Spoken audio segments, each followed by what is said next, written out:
Here in Pasos 3, we're going to focus on the preposition por.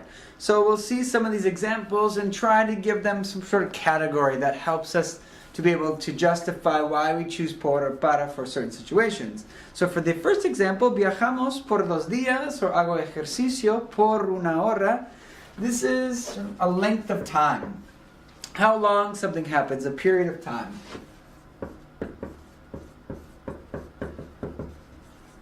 And besides being time, it could also be distance as well. How long? Maybe you ran for 5 miles, por 5 millas. Okay, there would be another example. So length or duration of something. Another example, caminamos por el parque los fines de semana. So in this case, we're talking about a place. It's like an ambiguous place where something happened. It's like the place where the action takes place.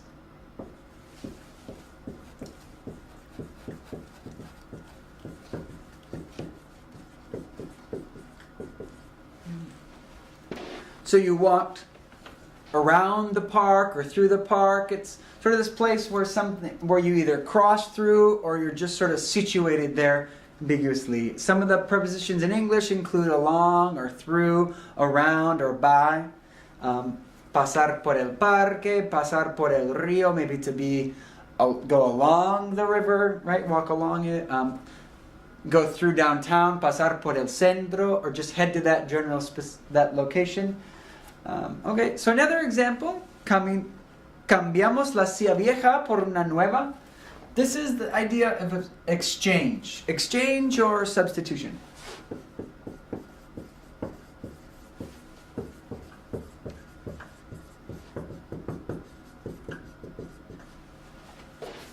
This concept is often used with money, for example. Pagué $5 por esta camiseta. So I paid $5 for the shirt in exchange for. So anytime you give something with looking for something in return, we can think of the preposition por in terms of exchange or substitution. In this case, you changed out an old seat for a new one, right? Another example, no compré el libro por no tener dinero. So I talked about this one right away in the beginning. I didn't buy the book because I didn't have money. So for this reason, or this motive,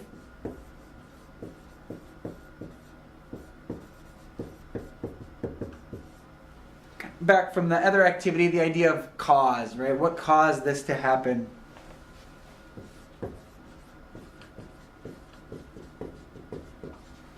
The other example there is llegué tarde por el tráfico.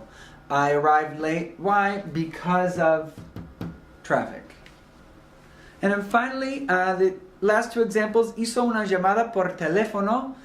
Teléfono tells you it's por teléfono, the means of communication. How did you communicate? Por internet, por teléfono, por radio.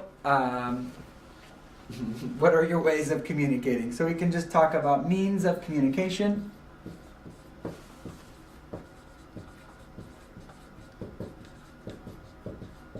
As well as, right, viajó a España por avión. We can talk about means of transportation as well.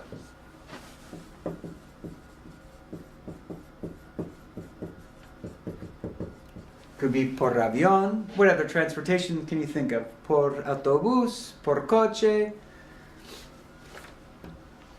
There we have it. Also some expressions with por. I've listed some here. You kind of get an idea of the types of expressions we can see with por. Some of them make sense based on our rules, and some of them seem a little bit arbitrary given these rules. And like I said before, these are not steadfast rules, but they give us a generalization of when we use por and help us make decisions maybe when we're a little bit unclear. The more evidence we see, the more we'll be able to kind of get that more refined feeling of when por is accepted and when para is acceptable. So here we have por ejemplo. We'll go through them and kind of go over the definitions. Por ejemplo meaning, for example. Por la mañana, por la tarde, por la noche gives us the general time that something happens. So generally it happens in the morning or in the afternoon or in the evening. Por favor, we could think about it in terms of an exchange for a favor. So please, for this favor, I would do that, por favor. Por lo tanto, therefore, por eso, again, therefore. So because of this reason, por lo tanto, por eso. Por lo general, we're talking in general terms again. So we kind of also see that por seems to be having more of this ambiguous nature about it maybe than para does. Por primera vez, por segunda vez, por tercera vez. So this is the time. First time, for the second time, for the third time. Por supuesto, of course. That's the expression of course, por supuesto. Gracias por su atención. Gracias por escucharme. So gracias por also sort of in terms of exchange, right? I thank you for doing this. And usually when we see gracias and it has gracias por, with a verb, the verb is generally in the infinitive. So gracias por escucharme, ¿sí? A ver, okay, so the next activity we see some of the Spanish listed for these things. So we have causa, which is kind of reason or motive. Periodo de tiempo, number one, length of time. Lugar ambiguo, cruzado, frecuentado. That would relate to our places where things are taking place. Intercambio or sustitución. So that's our exchange or substitution. And then medio de comunicación, or we could add de transportación as well. The idea here is that you read this paragraph as it is. It has different examples of por. I'm not asking you to decide por or para, but rather decide why por or why por was used in each of these contexts.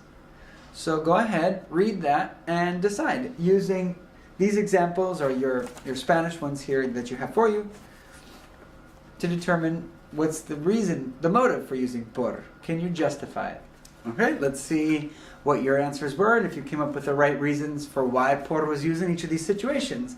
So for the first one we had ayer trabajó por más de 10 horas. Más de 10 horas, for how long? So that to me would be periodo de tiempo.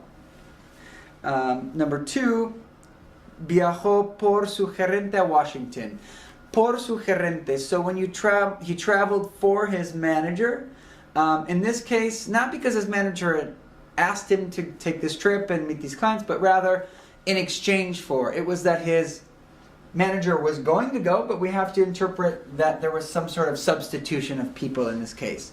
So you could work for somebody, like yo trabajo para Josh, I work for Josh, or I work in exchange for Josh, trabajo por Josh, is a little bit different situation. I might go in because he's sick, he may have called me on the phone and said I can't do this, would you substitute for me, see? Continuing on, 3, we have por eso. Por eso is just generally our causal relationship, right? Therefore. So this happened, therefore this. Siempre, por eso siempre viene, number 4, por la carretera 202. So he likes to arrive on time, therefore, causing, he travels via this highway. This could be his means of transportation, but not really. That's more like the thing you're using to transport yourself in.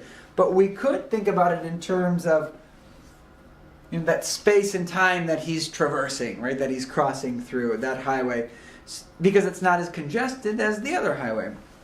And even when, okay, so he's in the office, nunca para de trabajar. That use of para is actually the verb parar, to stop. So he's just saying that he never stops working, including when he's sick. And what does he do when he's sick? Even when he's sick, se comunica por internet para estar en contacto con la oficina. So even when he's sick, he still communicates, right, by means of internet, por el internet. Por internet. Why?